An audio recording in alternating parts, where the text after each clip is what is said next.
Hello friends, in this video we are going to talk about current affairs for 20th of March 2025 20 मार्च 2025 की जो important news हैं जो हमको UPSC और MPPSC के हिसाब से जाननी चाहिए उसके बारे में हम बात करेंगे। तो आज जो है वो नौरोज़ है, नौरोज़ यानी ईरानियन न्यू ईयर। ठीक है, ईरान या पर्शियन जो लोग हैं उनका जो नया साल शुरू होता है उसको नौरोज़ बोला जाता है। ठीक है, तो 20 मार्च को ये शुरू होता है, तो ये ध्यान रखिएगा। यूजुअली मतलब 19 मार्च टू 22 मार्च के बीच में ये शुरू होता है। तो इस बार 20 मार्च को नौरोज है, ईरानियन न्यू ईयर या पर्शियन न्यू ईयर भी इसको बोला जाता है। ईरान को पुराने समय में पर्शिया या फिर फारस के नाम से जाना जाता था। तो ये हो गई हमारी पहली न्यूज़। दूसरी न्यूज़ जो है हमारी date is related to New Zealand prime minister Christopher Luxon.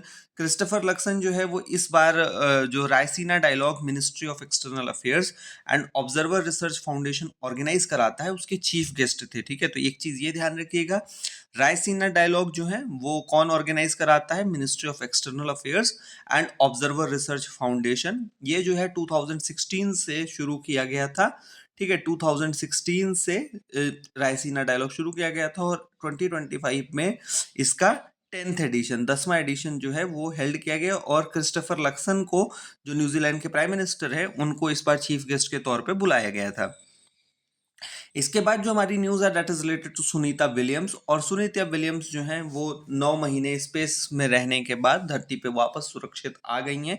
Return to earth after 9 months in space. और सुनीता विलियम्स जो हैं वो बोइंग का जो स्टार लाइनर एयरक्राफ्ट था उसको टेस्टिंग के लिए वहां पर गई हुई थी, स्टार लाइनर के जो क्रू था। तो ये ध्यान रखिएगा, बोइंग का स्टार लाइनर। ठीक है, तो ये याद रखिएगा कौन सा वो था।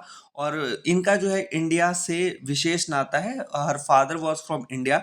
उनके पिता जो है इंडिया से जाके अमेरिका में बस गए थे और उनका जो यहाँ पर गांव है वो झुलसाना है, मेहसाना डिस्ट्रिक्ट इन गुजरात। ठीक है, तो यहाँ पर गुजरात और मेहसाना याद रखिएगा। उनके पिता का नाम दीपक पांड्या था। ठीक है, तो ये भी हम लोग याद रखेंगे। सुनीता विलियम्स के साथ जो एक और एस्ट्रोनॉट फंसे हुए थे वहां पर 9 महीने से, वो थे बुच विलमोर। ठीक है, तो ये ध्यान रखिएगा, Sunita Williams and Butch Wilmore were the astronauts who were stranded in the International Space Station for 9 months। उसके बाद जो एक नेक्स्ट न्यूज़ है हमारी डेट इज रिलेटेड टू अपार।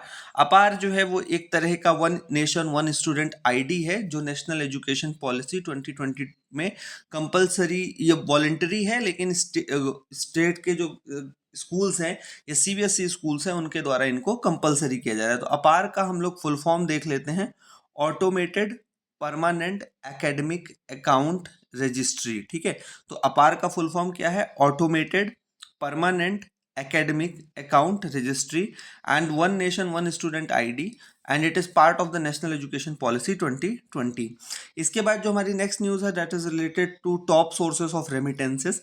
रेमिटेंसेस क्या होते हैं? रेमिटेंस का मतलब जो भारत के प्रवासी लोग बाहर जाके काम कर रहे हैं वहां से जो पैसा भेजते हैं देश के अंदर उनको रेमिटेंसेस बोला जाता है। ठीक है, तो ये एक चीज ये समझ गए हम लोग।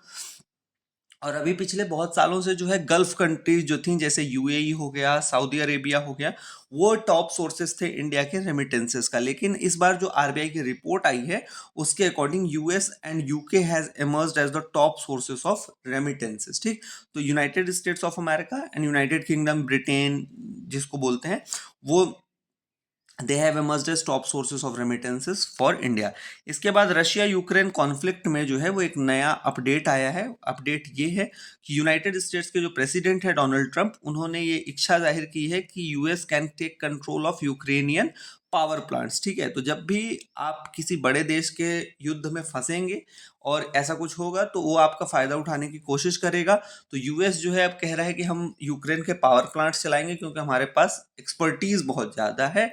ठीक है, जैसे कि इससे पहले यूक्रेन तो चला ही नहीं पा रहा था। ठीक है, इसके अलावा जो है यूएस की नज़र जो क्रिटिकल मिनरल्स हैं यूक्रेन के उसके ऊपर भी है। ठीक है, तो इस चीज़ को भी हम लोग ऐड कर लेंगे अपने रशिया यूक्रेन कॉन्फ्लिक्ट के बारे में। और जब भी आप इंटरनेशनल रिलेशंस के ऊपर मेंस का भी आंसर लिखें तो ये ध्यान रखिएगा कि इंटरनेशनल रिलेशंस में power is the main concept. ठीक है, कि जो पावरफुल है वो अपने हिसाब से यूज करता रहता है और यूएस ने हमेशा ऐसा किया है। जहां भी रिसोर्सेस अच्छे हैं या ज़्यादा हैं वहां पर जा करके वो कैप्चर करता है, उन रिसोर्सेज को यूटिलाइज करता है और उस कंट्री को पुअरर छोड़ के भाग जाता है। ठीक है, इसके अलावा एक और चीज जो पार्लियामेंट में कल हाईलाइट की है हमारे union minister doctor Jitendra Singh ने, कि उत्तर भारत का पहला nuclear project, India first nuclear project in north India will be built up in a small place in Gorakhpur Haryana. ठीक है, तो गोरखपुर, वैसे तो उत्तर प्रदेश वाला गोरखपुर काफ़ी फेमस है, लेकिन छोटा सा गांव है हरियाणा के पास, गोरखपुर हरियाणा के अंदर, तो वहां पर उत्तर भारत का पहला न्यूक्लियर पावर प्रोजेक्ट लगाया जाएगा। और इस बार का जो बजट था उसमें 100 गीगावाट ऑफ न्यूक्लियर पावर को टारगेट किया जा रहा है आने वाले समय में, 100 गीगावाट ऑफ न्यूक्लियर पावर, क्योंकि इंडिया जो है वो बाई 2070 नेट जीरो एमिशंस पर जाना चाहता है, और न्यूक्लियर पावर जो है वो क्लीन सोर्स ऑफ एनर्जी माना जाता है, तो इसलिए इसके ऊपर फोकस किया जा रहा है। ठीक है, तो ये थी हमारी आज की सारी important news. Thank you for giving your time, have a nice day.